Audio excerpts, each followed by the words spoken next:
It's Friday, January 2nd, and this is the Echo Press Newsminute for the week of December 28th through January 3rd. I'm Lisa Johnson. Here are the top stories in Wednesday's issue. 2025 will be remembered in Douglas County as a year of surprises, growth, new businesses starting up, big apartment projects, successful sports teams, major public improvements, and more.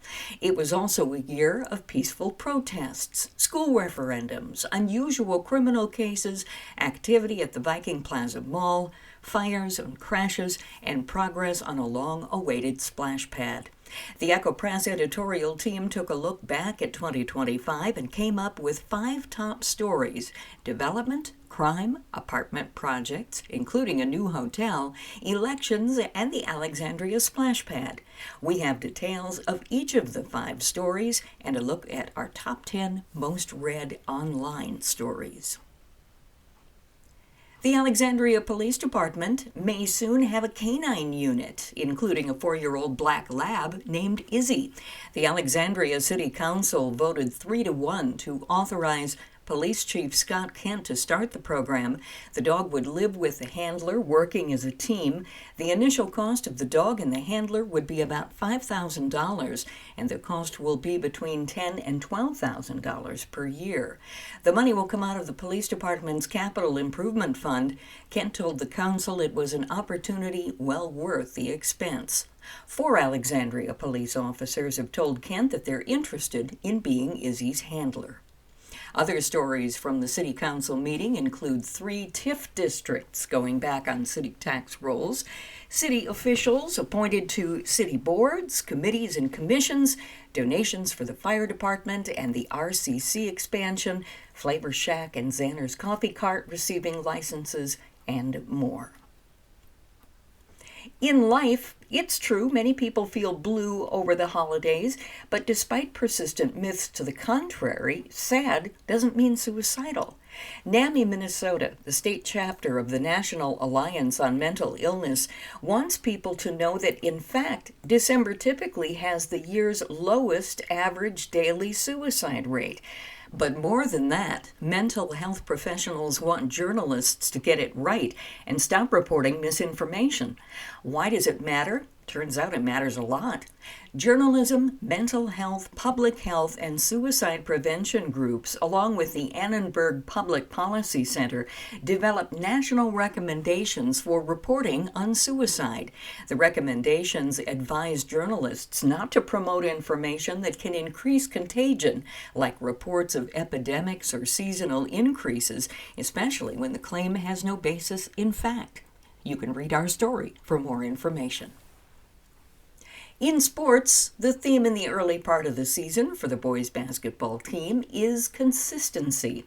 Ahead of the Cardinals' 2-game road trip against De La Salle and Creighton-Durham Hall at Concordia University, St. Paul, Friday, December 26th and Saturday, December 27th, they find themselves sitting with a 4-1 record to start their defense of the state championship, even though Alexandria basketball is playing Class 4A this season. Each of the team's 4 victories have come in different ways to start the year, from Alexandria coming out on top of a high-scoring shootout in Sartell December 11th to surviving overtime against Elk River December 20th before the Christmas break. In addition, the Cardinals have had to adapt to early season schedule changes, which have seen games being moved or canceled outright. However, the theme head coach Forrest Witt has talked about with his team centers around showcasing consistent basketball on the floor. You have to persevere and find ways to impact the game, Witt said. Whether it's through toughness and doing the little things, we've talked a lot about the discipline and consistency of the game and what we can do to do that on the floor.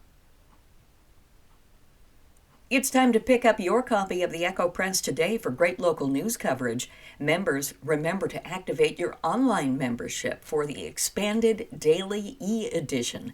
Become a member today, echopress.com/subscribe. The Echo Press, giving information life since 1891. Here are the top stories in Friday's issue. An Echo Press reader submitted a question for our occasional feature, You Asked. What happens after a motorist collides with a deer? Can motorists keep the deer they hit? Douglas County Sheriff Troy Wolberson says it saves time if people who report the crash stay at the scene until a deputy arrives. Deputies go to the crash site to make sure it was a deer that was hit and that the deer is dead. They'll also clear the road of anything that could be hazardous for other motorists. We ask the party that hit it if they'd like to take it, says Wolberson. If they do want it, we issue a possession permit to them so they can legally transport and possess the deer. He says in order for someone to keep a deer that was involved in a crash, a possession permit is required. And by the way, of the deer crashes reported in 2025 in Douglas County, 7 of those occurred on County Road 5 Northeast. We have more details in our story. Some online commenters wondered about an Olympic-sized hockey rink in Osakis. Another joked that it was one way to get the lake levels back up. No one may ever know for sure, but someone in Osakis may get a real surprise on their next water bill. City Clerk Angela Jacobson says it all started sometime the week of December 14th. We had an increase in usage, explains Jacobson. It was roughly 50,000 more gallons. It can vary based on people's usages, but if it stays elevated, then the Public Works Department thinks there's something going on that shouldn't be going on, whether it's a leak or somebody's running water they shouldn't be running. So City Superintendent Darren Quistorf asked Jacobson to put out a post on social media asking people to watch in case they noticed something. No one reported anything, says Jacobson, but the day after I posted it, the water usage went back down. So somebody found something, but hasn't said anything to us. At the estimated rate of 50,000 gallons of water a day for 7 days, that's 350,000 gallons of water. Jacobson says that's a bump of around $1,500 in somebody's water bill. The Prime West Runestone Community Center has been busy since December 24th with open skating.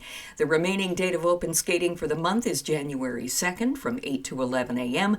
The cost is $2 per skater. Skate rentals are available downtown at Cow and Robards. From January 2nd through the 4th, the RCC will be the site of the Big Ole Hockey Tournament. Pee Wee A, AA, and Pee Wee B. 8 Pee Wee A AA teams and 8 Pee Wee B teams will take part in the tournament.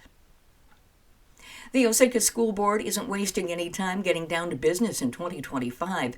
January 5th, they're holding a referendum open house with tours, a speaker, and a Q&A session about the February 10th, 2026 referendum. Luke Grenier is the regional analyst for Central and Southwest Minnesota with the Minnesota Department of Employment and Economic Development. His office at the Labor Market Information Office provides employment outcomes data, he says, tracking what happens to students after they complete certain programs in high school and college. The goal is to really unpack what ends up happening and how the types of courses they take in high school can change their employment outcomes in the future, says Grenier. For decades, we've heard of skills gaps and a lot of concerns about students coming out of high school or even college with a mismatch or maybe a lack of skills.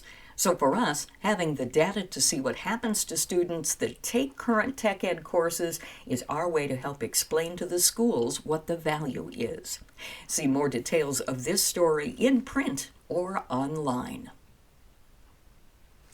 In life, in a world where artists are struggling to have the world see the value of their work, financial and otherwise, Jessica Thompson stands out. She's given away her art for free in the past, and now she wants Alexandria's help in using it to raise money for Jingle Bells, the Alexandria area's long-running effort to raise money for food, toys, and support for families in need during the holidays. The 36-year-old Alexandria woman wrote the Echo Press last month asking for help in her latest fundraising effort. She wrote, "Hi, my name is Jessica Thompson. I'm wanting to put an article in the Echo Press with my poem in it.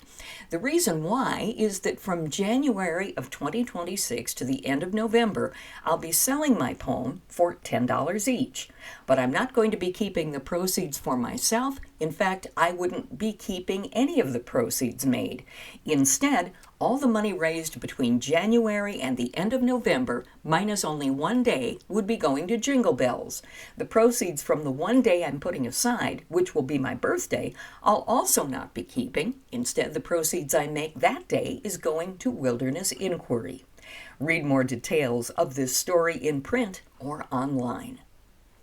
In sports, the key for the Alexandria boys hockey team on Monday, December 29th, was embracing a once-in-a-season stage and then responding with poise when the game got away from them early.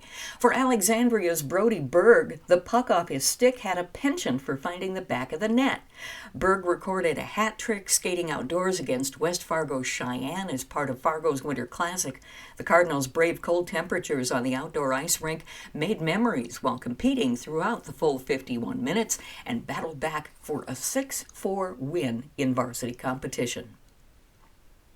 Items in our opinion page include our editorial about volunteers who are the heartbeat of the community, a commentary about hoping for a happier and more peaceful America, 2 letters to the editor, a column from Ag Week's editor about politics being a big part of modern agriculture, our editorial on who makes sure we have safe tap water, and In the Know column from Police Chief Scott Kent about scams, our history column, and a column about Christmas miracles. I'm Lisa Johnson. This is the Echo Press News Minute for the week of December 28th through January 3rd. The Echo Press News Minute is produced by Al Edenloff and Lisa Johnson. The Echo Press, giving information life since 1891.